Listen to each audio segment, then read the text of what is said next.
Welcome to the Retrospect podcast, a show where people come together from different walks of life and discuss a topic from their generation's perspective. My name is Ian, and as always, I'm joined by Stoney. Hello. And Jason. Hello, everyone. How's everyone going? I'm good. Enjoying a beautiful day outside. No, as per usual, we got these fluctuating temperatures go from crazy highs to crazy lows. Oh, we had the winter weather. Yeah. Then we were back in the 80s. Yeah. And now today it's like 50s and 60s. A little And I fall think in spring. a couple of days it's supposed to get down in the 20s again. Yes, the winter's not over. Well, you know, the groundhog saw his shadows, so they said it was going to be 6 more weeks of winter. Well, it feels like it. Well, we've only had like 6 days of winter down yeah, here anyway. it so has not been much. I mean, we had a record snowfall and lived in a winter wonderland for almost a week, Yep. and it's been nothing short of just the opposite since that time. So we are. Good old South Louisiana, weather. Yep. if you don't like the weather, wait 15 minutes. Yeah, it'll change. It'll change to something else, and maybe it'll be what you want this time. I doubt it. But one can hope, though. That's right. One can hope. Well, look, this outside is perfect. I mean, I love this. If it could stay like this year round, Probably great running weather. Yeah. it's great running weather, and I've got to actually get back. Not too hot, just cool enough to keep you kind of cool and not sweaty and Yeah, it's gonna getting be the stank ass and stuff. I'm gonna be heading out to Oh, that's right. You got my first and only full marathon. So I am behind in training. Unfortunately, I had really kind of pushed it earlier, and it just seemed like my body kind of rebelled against me. And then the last 2 weeks between vacation, I was on the cruise, and then when I get back from the cruise, I come down with a stomach virus that hit me. Yikes. So this time last week, when I left here, Yeah. it was starting to go downhill for me. No, I didn't know that. Oh, yes. Bummer. Yes, it hit me like a ton of bricks that evening. And I don't know what happened, but I got this from somewhere. Yeah. And so literally all last week was a wash. I mean, I couldn't do anything. And so with that, you don't want to risk doing anything just in case something happens. Well, and then now I got to get out there and try to see how because I'll run again tomorrow, and I just know how my body's going to feel. It's gonna rebel against me. It's going to be mad at you. Ooh, is it going to be mad at me? So I'm kind of now behind the curve on trying to do this. And you only got 2 weeks. 2 weeks to catch back up. And I can't catch back up. It's you need to be at 20 miles 2 weeks before. Really? Yes. You had to go run right now. How much you think you could do? I have no idea what I can do. You know you could do 5. I could probably do 5. So what I'll end up doing is my girlfriend and I, we were talking about this. She goes, you just You just go into it with no expectations. You just go in. If you got to walk a lot, you walk a lot. Just what it is. So, as I said, this is the one and done deal for me. I'll never do another marathon again. Now, you've done a half marathon? I've done plenty of those. Yeah. So I'm not worried about that. It's not out of your wheelhouse. Yeah. Completely. No, it's not. But I have no desire to run that far. I'm only doing it. So you're doing a marathon. That's like running 3 days straight, right? Yeah, pretty much. For us. Yeah. It's 26.2, I think is a full. Yeah. So I'm giving myself 5 hours to do it. Yeah. So we'll see. I may need to actually push it to the max to 6 because they give you 6 hours. Really? Okay. Yes. So we'll see. Yeah. We'll see how my body holds up, and if I can do it, that's great. If not, it was a worthy. I know this has So been you got to do 5.25 miles an hour at that. right Man, that's crazy. to do what in 5 hours. 5 hours. Yeah. Wow. I know this has been something you've been talking about for a while. So Normally, I can do 5 miles is about, for me, I So can that's do that roughly about what? 45 minutes, 40 10 minutes. 10 minutes a mile, roughly, Yeah. kind of, if-ish. Yeah. Some better than others, going uphill more, downhill less, something Right. like that. You just don't know. So it'll be very interesting. I was really doing well early when I first started kind of training for this, because I'd gotten up to like 18 miles. yeah. Okay, so you're So- getting there. But now I've really, my body just started kind of really hurting after that, and so that's what I'm concerned about is the wear and tear, the joints and the hips, my knees. It's just what it is. So we'll see. But I'll be doing that here in a couple weeks, so that'll be before we know it. So Man. it's amazing how fast Yeah. time. I mean, I remember just getting the new year starting. I and know. all of a sudden here we are. Almost at the end of February. We're almost at the end of February. So, but yeah, it's it'll be all right. Well, I think that's kind of funny for our topic today, the youth culture. Was it really better back then? And how fast are we moving away from our youth culture?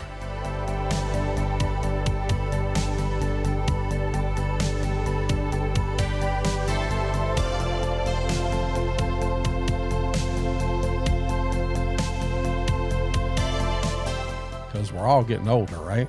Yeah, we are. I mean, how many times have you heard people say, the youth of today are blah, blah, blah, and I can remember them saying that about me, and I can imagine you remember them saying about you. And Rock and roll was the devil. Or just any other type of things. And of course, you go back far enough in history when it, and how society viewed children. There was no really such thing as a childhood the way we think of it today. I was reading some stuff that basically children were just considered little bitty adults. Well, they were labor. If you had a farm, you had kids to work in the farm. Well, I was just kind of more hoping we could have more of fun, kind of look at trends and rebellion and identity across the decades. I don't want to get into all this child labor and stuff like that. No, but we're going to have to discuss it. But no, I was hoping to have more of a fun discussion. Well, about it. I think it's not so much, where does these ideas come from that a particular generation is X, whatever the case may be. Why are people viewing them in that particular way? So I agree with you. I just think it's an interesting of how the notion of childhood and what that meant, how that has kind of morphed from the idea that people way back in the day, and I'm not talking about just turn of the century stuff. I'm talking about centuries ago, how children were viewed. The idea that children were kind of like a special class. They were not. It was more of a, you were just meant to be quiet and not to be heard. And well, you had to go through a process to become a man or a woman. There was trial by fire. There were these trials. The Indians, the Native Americans, you had to do this, this, and this, and then you became a warrior. There's a whole lot. That's maybe a whole nother show we could do on, becoming an adult. right. Because that would be fascinating to look at over the multi-generations of what it took to become an adult. When, now kids think, I'm 17, I'm my own man. You can't tell me what to do. I'm 15, you can't. Well, before it was, you were in your mid-20s to 30s before you were really considered an adult. And that might be a fun, actually, we might want to add that to the whiteboard because that might be a fun conversation. Yeah, that might be a fun conversation there. That might be some interesting stuff that we find talking about that. But I was just kind of thinking about some goofy stuff. Looking back, what was the most embarrassing trend that you participated in your youth, and be honest about it. Wait, say that one more time. Sorry. What was the most embarrassing trend of your generation that you participated in, and be honest? I came up. Mine was acid wash jeans with the bullet hole shot in it. Well, I mean, I think we're all subject to fashion trends. Oh, Sure. Back I remember as going through those years. I don't make an apology for this, but I mean, I wore parachute pants. Remember, I knew it was coming. I don't know why. Jabot jeans. Mm-hmm. I remember jams. Remember the long jams, a workout, long kind of pajama looking stuff that I used to wear to the gym all the time. Mm-hmm. That was popular back in the day. But yeah, I mean, you see somewhere, I don't know where it is. I have to find it, but I still have my platform shoes that were made out of clear plexiglass on the bottom, and you had a goldfish in it. Stop it. So when you're on the dance floor with the lights, your little goldfish was jamming with you and dancing with the bell-bottom jeans. Yeah, bell-bottom. I remember the bell-bottom jeans because, everybody don't realize it, but back then, guys had to spend just as much time getting ready as girls did because those jeans had to be so tight. So what you did was you bought the jeans 2 sizes too small. Get out. Then you wiggled into the jeans and you got them on. And then you filled the bathtub up with cold water. And then your buddies, you backed up to the bathtub and your friends held your hands, put their feet on your feet, and you sat back down into the bathtub and they picked you up. So the jeans got wet. And now you couldn't bend over no more. You had to stand up. And as the jeans dried, they shrunk up even more. So your little junk looked even. So it was a process. So the whole point is to make your junk look bigger than what it right. actually was. What is it about that? That'd be an interesting topic. What is that's been something from bigger junk? The fascination of these phallic symbols that we have used. That, of course, there's nothing new about that. I mean, you see that stuff plastered all over ancient Rome. If you look at some of the drawings they've uncovered, like in Pompeii and these places of what kind of even the ancient Greeks and then you had the long hair. So it could take you an hour or something to get your hair done just right, so you look like, and then your shirts and, get your platform shoes on and feed your goldfish so he's happy. And well, I did find it interesting that I'm reading an article here called Big Think, and it says busting myths about the younger generation. I didn't realize this, but there has been consistent increases in IQ scores in the past century. And see, I doubt that. 3 points per decade in the United States, which is known as the Flynn effect.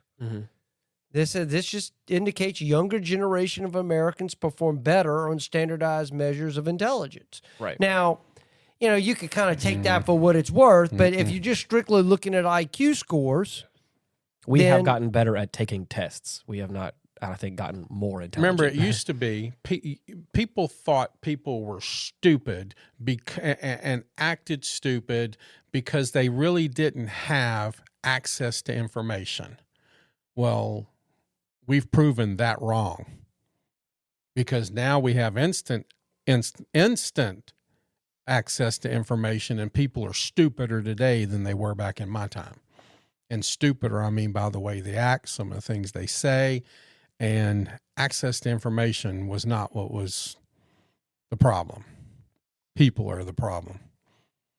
Well, I mean, I'm looking at, this is just one article. I'm sure there's some additional stuff, and I'm going to kind of look around and see while we're talking about this stuff. But it's just interesting to see how, here they talk about self-control.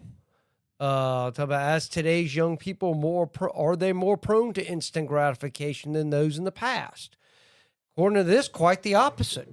Oh, see. Indeed, two recent studies found that today's children are able to wait longer for rewards than children in previous decades. I don't know where you get what liberal bullshit did you get that from? Because there is absolutely no truth in that. I am reading this thing. It's called Big Think. I study America's youth. Here's what I found. Today's young people are intelligent and kind, but they are overworked and burned out. That is the lie from the pits of hell. This is some of the most laziest, ungrateful. Well, Ian, would you agree with that? I guess it depends. I do think that last one is a bit incorrect. I think that maybe my generation maybe is what they're referring to. Probably, like I can understand, but because like I think I came from a time where there wasn't a whole lot of internet or instant gratification, but like, right. but I have seen the boom of it all. Right. And so I think if we're talking about the generation underneath me, I don't think that's factually accurate. I think that's actually a big problem that everyone's talking about right now is the fact that like social media and doom scrolling and instant gratification is kind of ruining a lot of attention spans and things like that. Whereas again, like I said, in my generation, whenever I was younger, I don't think I had as much. I wasn't subject to the kind of stuff that young people are nowadays. So, I also could be. Well, and it's as I said, whether this is true or not, this is one article, and it says as for narcissism and empathy. My previous research found that narcissism was increasing. I believe that. And empathy was declining between the late 70s and 2009. Yeah. However, updated research has found that these trends dramatically reversed after the Great Recession. That's bullshit. I don't know who wrote that article, but with a decrease in narcissism and an increase in empathy among young Americans since then. No. So we recently presented the latter at the Association for Psychological Science in May of 2022.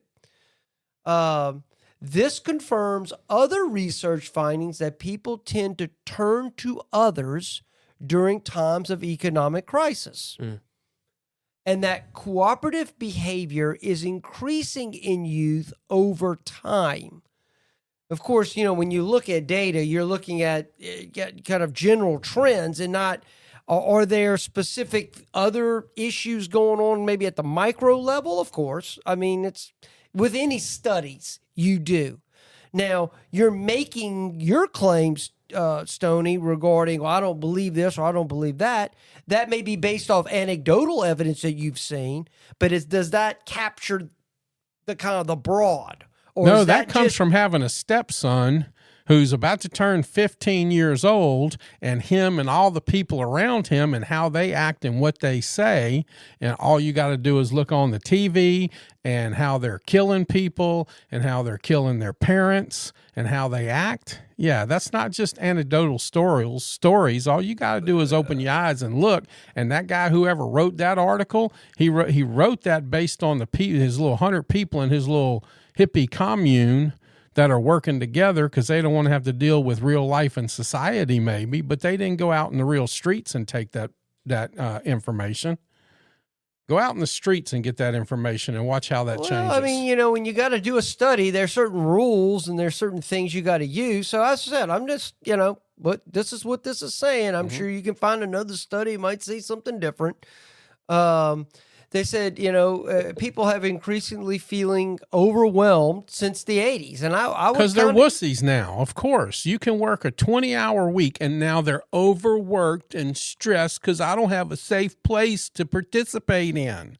Well, of course. I think in maybe where you see a lot of that are in modern-day college campuses.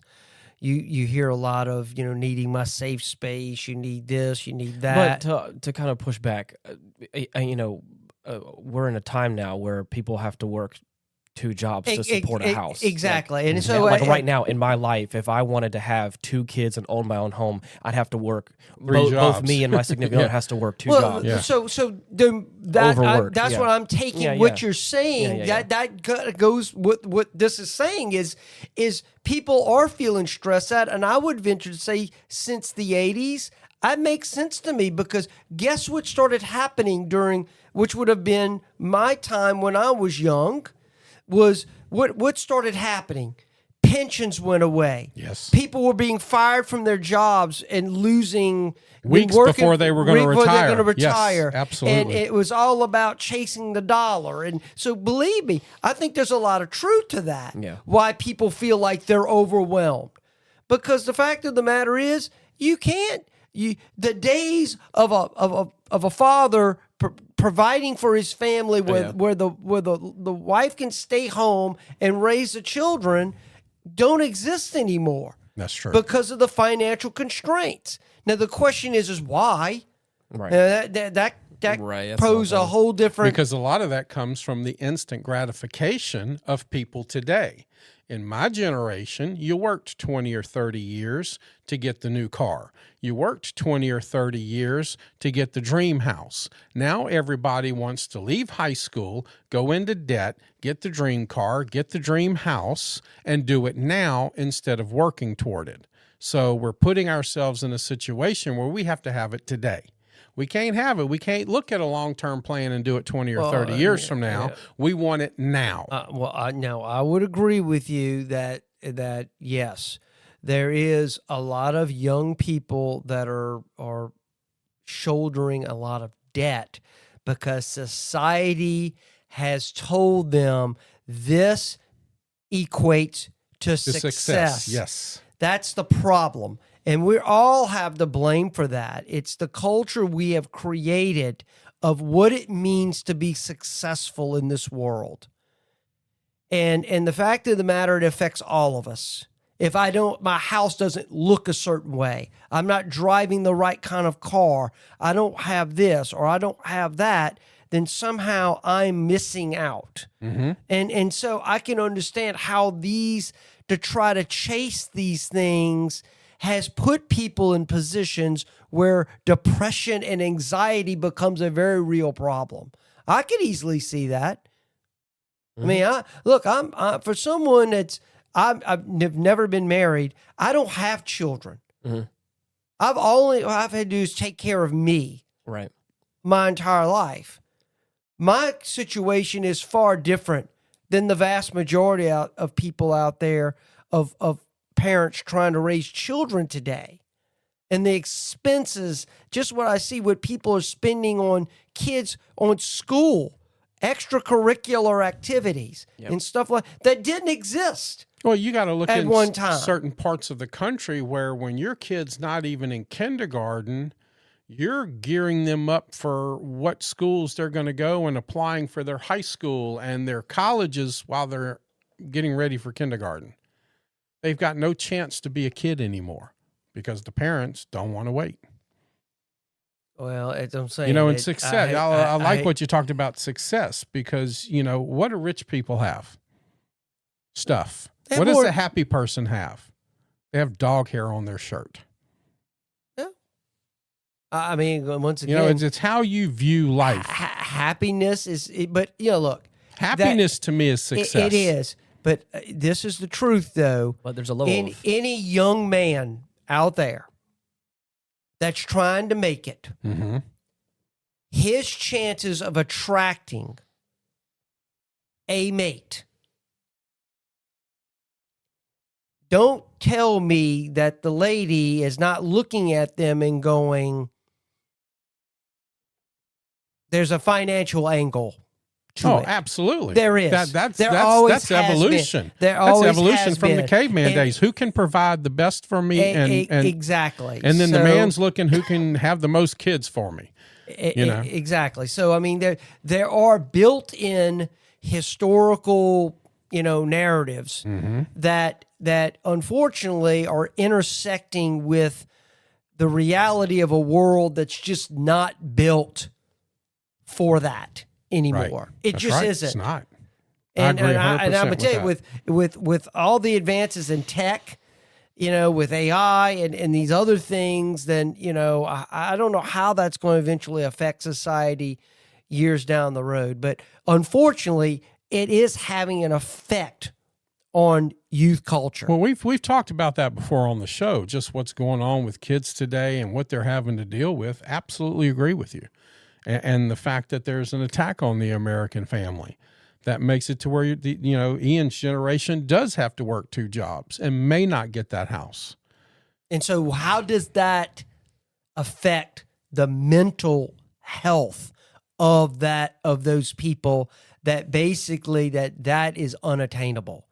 Because there is a psychological cost to that. I think that's where some of this data is picking up increasing depression and anxiety. Like I'm looking at this right here. They said, there has been an increase in mental health of depression and anxiety. That's just plain data is out there. But I'm sorry, people in my generation and before still had to deal with stuff. We just dealt with it. We fixed it instead of replacing it. We had to deal with just as many things. Okay, this generation has to work 2 jobs. I'm so sorry. You have to work 2 jobs. Well, the generation before me had to work from sun up till sundown and fight the Indians. Okay, so they had some problems too. Every generation has problems. We dealt with it. Now that we're in the weak man era, we have mental issues. We had problems back then too. We were fighting world wars. We were doing this. The generation before that had to cross the Great Divide in the wintertime and get across that. People have always had to deal with stuff. Now we have a problem when we have to work 40 to 60 to 80 hours. What about the people in the generations before us that were working from sunup till sundown and actually really working? And having to fight the Indians and having to do this and having to do that. They had the same amount of problems, but now we have more of an I want instant gratification and I don't want to wait. Well, just to play devil's advocate, though, I would say for the most of our existence, children were always born into and pretty much lived their lives basically the way their parents lived. Mm-hmm. So when you talk about they had to go fight Indians and all this other stuff, yes, they did, but that's the only life they knew. The problem is our world is different today. This is the only world we know. Okay, we're in America. Go to another country. Okay, you just came back from a cruise, and you said in an episode that just dropped how differently those people were. Yeah. In that country. Yep. This is the world we know. Whatever era, whatever time you are in, that's what you know. Period. No matter what time it is, no matter what part of the country or the world it is, that's what you know. Well, that's true. It's what we know. But I'm just saying, though, what we're doing, though, I think, though, we're crossing into somewhat of a new reality. I think there are some things that are different. I think the idea that, simply saying, oh, well, you got to work 2 jobs, that's fine. And we can say that. But at the same time, at the end of the day, we want our work, whatever we choose to do, to actually lead to something. Sure. I mean, so if all I'm doing is spinning my wheels and my goals, dreams, aspirations of a human being are not being even remotely addressed, then unfortunately that leads to other issues. And that's why I think it leads to this mental exhaustion that people feel, at least according to the data, of why they're picking up this idea that so many people are in these positions they're in. Like, for example, I'm looking at here, like, a second symptom of burnout is cynicism or low trust in others. Because there have been declines in the percentage of young Americans who agree. So there's declines in this idea that people are basically good and trustworthy.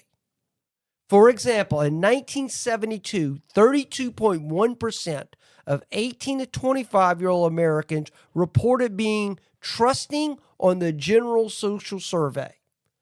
By 2018, only 15.4% did. This is a worrisome trend because trust is the foundation of positive relationships and arguably of democracy itself. So you see why people distrust everything. We've created this environment. Now people are basically, I don't trust anybody. Well, how can you have any sort of relationship if basically your whole predisposition, your whole default position is everybody is a crook or everybody's out to screw me? I mean, you can't function that way in society because otherwise it's going to lead to some very bad things later on as those things plant. But right now, that's kind of the way it is. And if you don't protect yourself, you're going to get screwed over. You know, it's because like, that's what people do, from big corporations to the government to the people around you. They're out to get what they can get. Well, I mean, I think the argument, we hear about, working and this is where I think other countries, and it's why, these manufacturers are going to other countries so they can get cheap labor. Basically, you have a workforce in these other countries that are willing to work for low amounts of money. And actually really work. And work. And unfortunately, that... as I said, I've always said, in America, we're a victim of our own success. Unfortunately, our vast wealth that we have created since World War II in this country has led, I believe, to some degree, an unrealistic view of life. That this always things can get more money and better. And the fact of the matter is, I don't know if that's possible or not. Have we reached a point that theoretically, we've kind of hit the limit? Well, this is the first generation since George Washington that this generation won't do better than their parents in any way, financially or anything. So we have hit that point. We have hit that point. I think we have. And I think it's sad that, we want more money. Okay, so we get paid more money. Then the companies know we've got more money, so they raise their prices. So when they raise their prices, then we need more money. And when we get more money, then somebody else, then they raise the rent, then they raise this, then the taxes go up. So there's this cyclic thing of going, we're never going to stop because we need more money. And as soon as we get that money, somebody's going to raise the prices on strawberries and diapers and then gasoline and then this, because as soon as you get more money, somebody's going to want to take it from you, legally or illegally. I don't understand how you could say that and then also 5 minutes ago talk about how we're not working hard enough. Because when you look at some of these generations, just look at how many people in the state of Louisiana don't want to go back to work in the office. And they're having to go through a court order to get people to come back in there. You said working sun up to sundown. Your generation, did so much work and fought wars and all this stuff. Yes, you're right. It's like having a conversation with somebody and talking about the weather, and of course, someone saying, "Oh, it's so much colder. It's so cold around here," and the other person being like, "Oh, you don't know cold. I lived in Canada where it was frigid." I'm like, yes, but that doesn't undermine the fact that I'm still going through some cold weather right now. You know what I'm saying? Like, that's the thing, is like, yes, your generation may have had it so much harder than everyone else, apparently, but like, that doesn't take away from the fact that like shit sucks right now. You know what I mean? And at least from what I'm saying, like from what I'm hearing, is what it sounds like is that you don't think what it sounded like 6 or 7 minutes ago. It sounds like you don't think we have it as hard as you had it. And then you just said that like everyone's taking our money, whether it be legally or illegally. It can't be both ways. Yes, it can be both ways. I don't think people today work that hard. I think they're lazy. I don't think everybody is like that, but generationally, yeah, nobody wants to work. They want everything for free. We're not teaching people how to build stuff. We're teaching people how to buy stuff. Well, but unfortunately, that's the world that we have built. Yes. Unfortunately, and that started with boomers. And it got worse with Generation X. Mm-hmm. And now, unfortunately, we're living with the fruits of these decisions. Yes, we are. And that's what I'm saying. So that's what I'm saying. We've become victims of our own success. The standard of living has gotten so to such a point that other people are just simply saying, I'll work for less, and are willing to do that because they're willing to live their life at a certain level, whereas for many Americans, they're not. But you also, they're not in willing America, to do that. You can't live your life at a less Exactly, level. because the society has built in the actual infrastructure that you need to make X amount of money to be able to function. That's the problem. Right. And with just basics. With just basics. That's what I'm saying. But that's what I'm saying. I think the data is actually picking up a lot of what I heard out of Ian. I do believe there's a lot of burnout. There's a lot of a lot of anxiety, of depression. But that some of I'm that working, is self-inflicted. We even did an episode. What was it?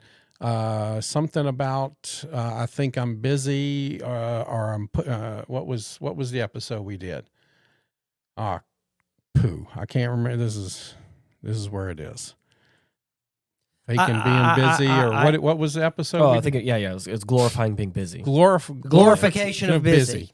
We we're scrolling a lot, but are we really doing a lot of work?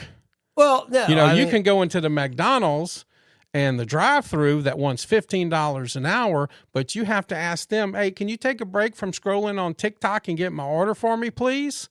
Are we really busy, or are we just being busy in our mind? Well, there are a lot of people that are addicted to social media and the doom scrolling and.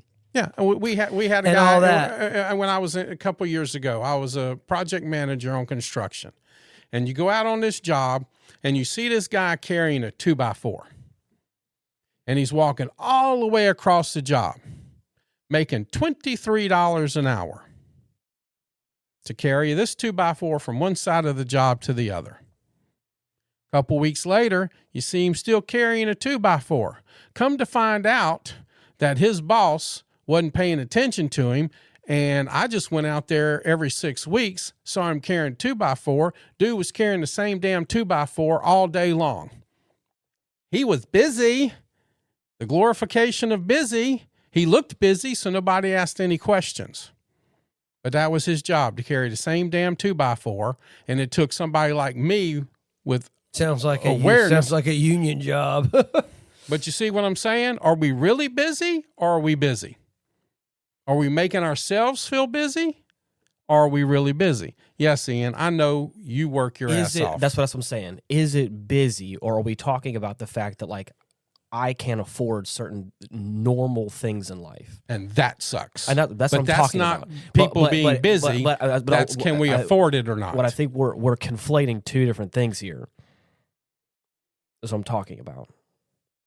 And I think some of the ways in which, unfortunately, that younger generations are now facing this crisis, because I think they're in some ways, not all, but in some ways, they're victims of the world that we built and the rules that we put in place. And I think one of the biggest issues is the over-reliance and the overemphasis of college and universities. Yes, 100% agree with that. We've got to get away from that. I think Mike Rowe does a really good job of talking about how many skilled labor positions are open that they cannot fill because we've convinced people that you have to have a college degree. Now, I don't want to sit and tell you that college is not good. I have from someone that has a master's degree. So I'm a firm believer in education, but I think for a lot of people, it's not needed in many ways and didn't help me in my career. But I do believe that nationwide, that there's a lot of young people accruing a ton of debt. And they're leaving colleges, and the jobs are out there are nowhere near going to be able to pay that loan back. So Right. now you've got young people walking away with massive amounts of higher ed debt, and they're working in a job that's paying $60,000 a year. Right.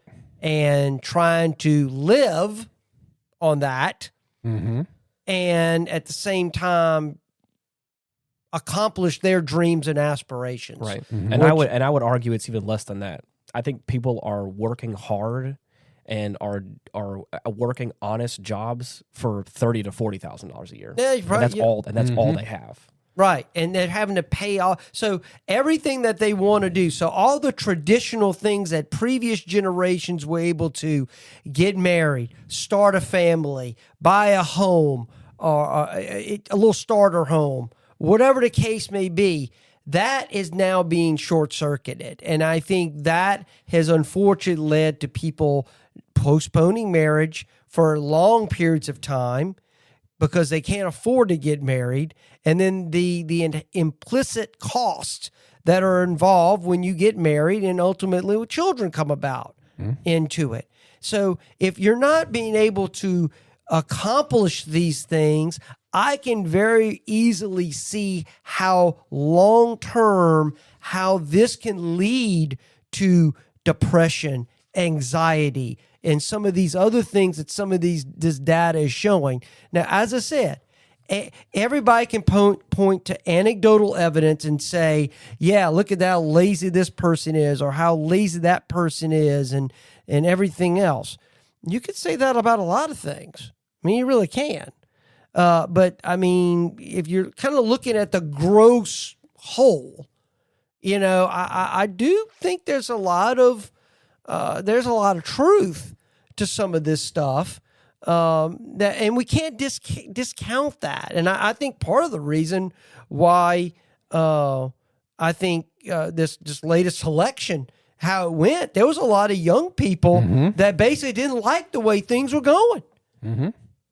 I can't afford a home. I can't afford a car. I can't afford anything because prices are through the roof. And unfortunately, those are decisions made by older people because, they, at the end of the day, people want to help their peers out, whoever that might be. I just think there's some cost involved here. And I think we need to look at that. And say what's going on, and can we undo this, and what does that mean to undo it? What sort of consequences that is to society? Do we need to completely reorient everything? Well, the Great Reset. How many times have we said the Great Reset's coming? Well, they said, was it the fourth turning? Yeah, we talked about it's that. Coming. That I said either one kind of frame of thinking, some paradigm shift is going to occur. And then that's going to be the new way of thinking about things for the next, 25, 30 years or whatever the case may be. Whatever that might be. So I don't know. I mean, Ian, you're the the youngest of us. I mean, I don't know how you deal with this. But I mean, I've just having conversations with you. You've expressed your frustrations about my life seems to be kind of frozen. I can't seem to move forward because there's a lot of people, and I've talked to friends of mine that are in the same age range as myself, and I'm slowly starting to realize that I thought that I was in like a vacuum, like not quite making enough money and then being in too much debt. Mm-hmm. But I thought that was unique and like in the disparity between those two things of like having as much debt as I do and then working one job full time and trying my best and like how much money's coming in. As like it was not like this 2018, 2019. Like even in that short time frame, like my world has kind of flipped around where like the same salary that I'm making is not nearly enough for me to just feel like survive with me in a second person sometimes. Right. But then on top of all that, like I'm starting to realize that like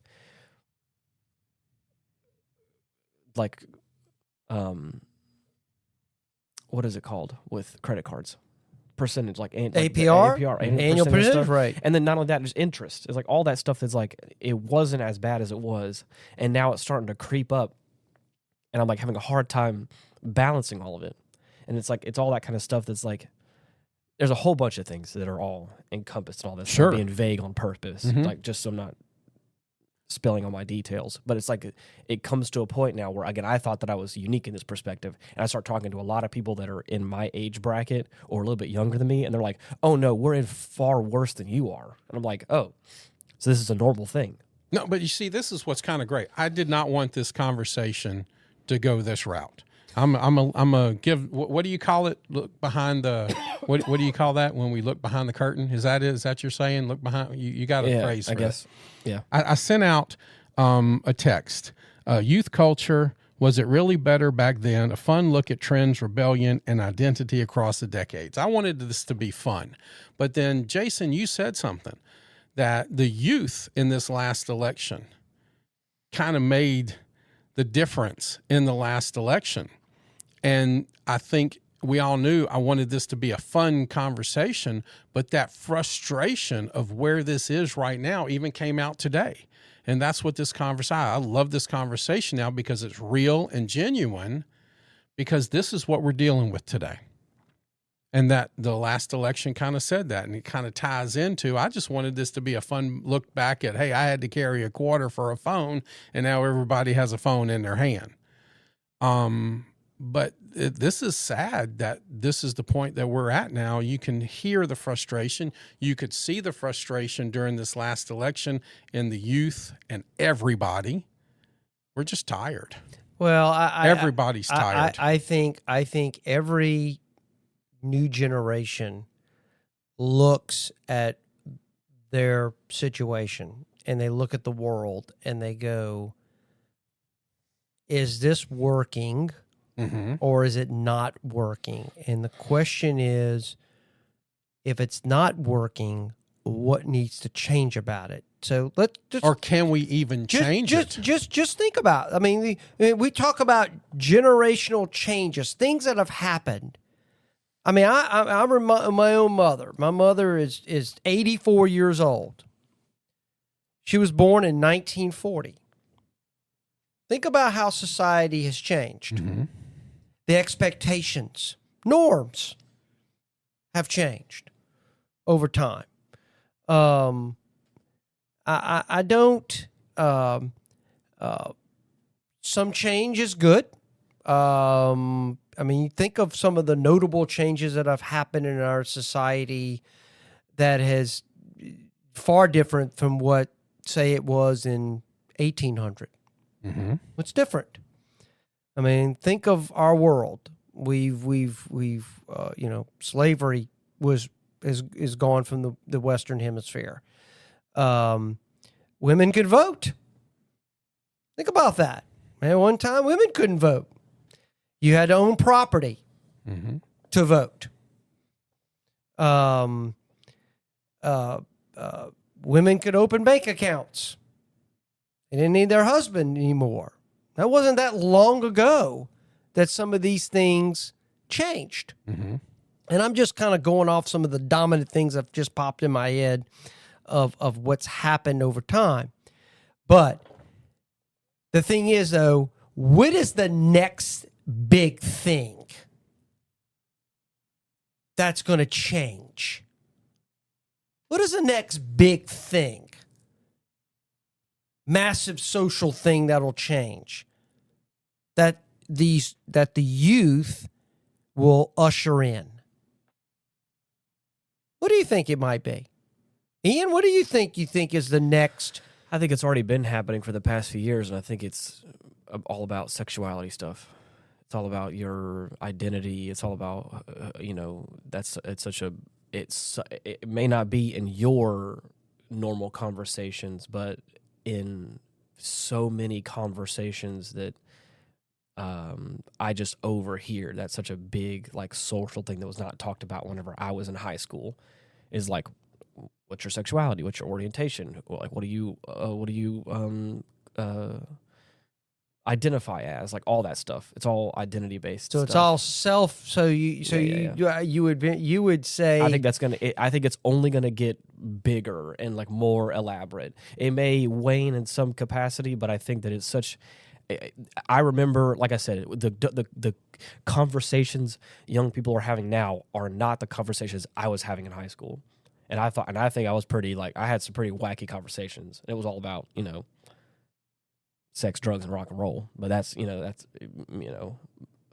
early 2000 teens or whatever. You could venture to say that the era of the Roaring '20s and what was going on that time, those young people of that era, they were rebelling against the norms. What happened? As far as what? The Roaring '20s were great. What happened? It led to a crash. A crash. Yeah, it led to a crash. So that's and it led to hard times after that with the Great Depression. Because weak people create hard times, and we're in that era. We're getting ready for a serious crash because we're in the point where people just it was all about identity back in the 20s. What you wore, how you did this, how you danced. I want to be independent. I want to be this. The 20s were an interesting time, and then all of a sudden, people wanted to control it. All of a sudden, the banks fell, and you had the biggest crash, and people were in the food line. So is that where we're going again? You asked, what's going to happen? Is that what's going to happen? Are we getting ready for another crash? Because the world's watching us, and the world is ready. They're ready for us to crash. Well, I mean, I'm hoping we don't crash, but I mean, I think won't be the first time. We've got to. I think though, we crash because nobody wants to. Once again, it goes back to these changes, kind of these overarching changes to how society operates. What is the next really big thing? I think it's artificial intelligence. I think that's where and how that's going to radicalize and revolutionize work environments. Yeah. How all that plays, because that now you're talking about a complete reimagining of how we do things. Mm-hmm. I think what you talked about, Ian, regarding the I was thinking more social. You said what is the next social thing? What is the next thing that is going to make us all? I agree, but I think that's more. I would say I think that's more of a symptom of how our world has become more compartmentalized. I think the rise of the self, if you want to call it that, the rise of the self comes from what's happened, that we stopped playing outside, we got on computers, and our world became us and the screen versus me and someone else. Yeah. That eventually leads to the idea of self-importance, the constant focus on me, and I think that ultimately provides the rich, fertile ground that these other things that you just talked about come from. Which is also why I disagree with you when you said your little study there said narcissism was falling. No, it's not. Narcissism is on a complete rise because it's all about the me in the generations. Who am I? What do I do? What I. It's not about me. It's not about me and my group of friends. It's not about the little gang I used to hang out with in high school, and we used to go do this and come back when the street lights came on. It's all about me and I right now. And that's why I disagreed with you, because everything now is about the individual. Well, I mean, I'm talking about an article. I am looking at a BBC. So this is from the British Broadcasting Company. They did a study, or they wrote an article, I should say, called "Why Teenagers Aren't What They Used to Be." And I think this is interesting here, that interesting kind of from a historical standpoint. It says back in the 1500s, for example, most Western adolescents would have been workers recruited into the world of adult labor from as early as 7 years old. According to the historian of childhood, Hugh Cunningham of the University of Kent. In rural communities, this might have involved farm work to support the family's agricultural income. But as industrialization spread in the 18th and 19th centuries, many teens became factory workers, grafting alongside their adult peers. In the late 1800s, writes Cunningham, children in the U.S. were contributing around a third of the family income by the time their father was in their 50s. There was no universal schooling, and only the wealthiest could tap into a bank of mom and dad to provide food and shelter. But before World War II, the term teenager or teenager had occasionally been used, but it was only in the late 40s and 50s that it became more common. Around this time, a number of different forces converged to make that happen. In rich countries, it became much more likely for a young person to stay in school for their teenage years. In the late 40s, schooling in the UK was made compulsory up to the age of 15. In the U.S., high school graduation rates grew from less than 10% at the start of the century to around 60% by the mid-1950s.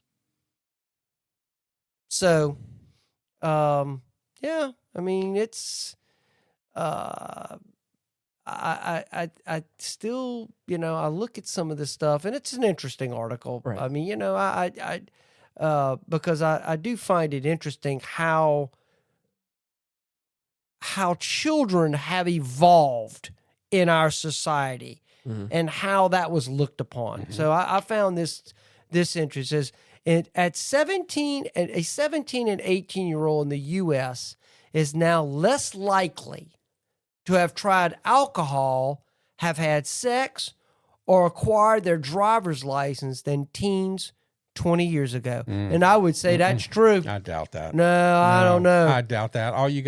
I have a stepson, okay, who's 15. I can tell you that ain't true. Again, this is it doesn't have to. It's not all specific cases. Again, it's just it's a broad vague. Yeah, study, I said once again, Stone. You're looking at anecdotal. You're looking at what's affecting I'm looking you at the directly. kids in his junior high school. I'm not just looking at him. And again, we are in a city right now that is in a very bad spot. In a very bad state. This ain't the only city. I know, you're right. The only state. You're right. And again, we are in the state that is number 50 for everything. We're on the bottom of the list for everything. Or if it's on the top of the list, it's for crime rates and murder rates and all this other stuff. I mean, so yes, I think that our context, I think, skews these numbers as opposed to some more probably softer, nicer places in the U.S. that have children that are probably more cushioned, maybe. Well, I would say maybe brought up in better environments. Maybe. I don't know. I don't know. I mean, our education system is not great apparently, and that probably does not help skew these numbers in a weird space to make it seem like it's. Well, I'm the most traveled in this group right now, and I can tell you, Louisiana is not as bad, but there are other parts of the country just as bad, if not worse. You're right. And all I'm saying is I'm that just saying I disagree with that. Okay. And I have the right to disagree with that. You're right. I'm not saying you don't have the right to do that. I'm just calling bullshit. Cool. So. With that being said, we have to wrap up this episode. If you want to get in touch with us, we have an email address, getitfittingtogether@gmail.com, where you can reach out to us. Or we also have all the different comment sections on the platforms you listen to. So please try and subscribe to us where you can. We really appreciate it. And until next week, thank you so much for listening. Bye-bye. Goodbye, everyone. God bless. I thought this was going to be a little bit more whimsical of a show, so I had a pretty cool little closing for that, but I'd just like to leave us with this. One day, Patrick Swayze was told, they told me my house smelled like dogs, and I asked them, do you know what a dog smells like? He went on to say that the smell of a dog is one of gratitude, loyalty, nobility, affection, and pure unconditional love. Thank you for hanging out with us today. You're the best. Peace.